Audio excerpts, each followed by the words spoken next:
तुमच्या हक्काचा आवाज आजचा महाराष्ट्र। एकीकडे शिवसेना शिंदे गटाच्या ऑपरेशन टायगर अंतर्गत ठाकरे गटाचे 6 खासदार फुटल्याची चर्चा शिगेला पोहोचली असतानाच 20 वर्ष जुन्या एका निकालाने या संपूर्ण प्रकरणाला एक नवं वळण दिलं आहे। वडिलांच्या हत्येचा निकाल विरोधात गेल्याने खचून न जाता ओमराजेंनी आता या लढाईत उच्च न्यायालयात जाण्याची तयारी दर्शवली आहे।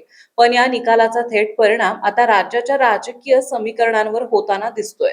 ज्या ओमराजे निंबाळकरांचा शिंदे गटातील प्रवेश केवळ एक औपचारिकता मानला जात होता, त्यांनी आता या पक्षांतरावर थेट यू-टर्न घेतल्याचे संकेत दिलेत।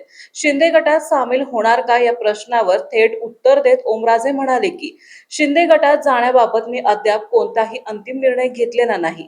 मी आधी माझ्या मतदारसंघात जाईन, माझ्या कार्यकर्त्यांशी आणि जनतेशी सविस्तर चर्चा करीन आणि त्यानंतरच काय तो निर्णय घेईन। विशेष म्हणजे या खटल्याच्या निकालाचा आणि माझ्या राजकीय निर्णयाचा कोणताही संबंध नाही, असंही त्यांनी स्पष्ट केलंय।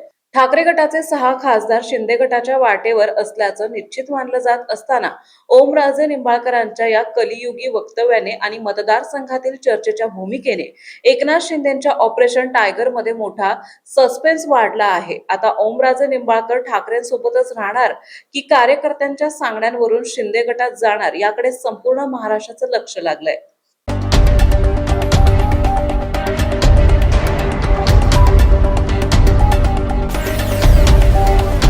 तुमच्या हक्काचा आवाज आजचा महाराष्ट्र।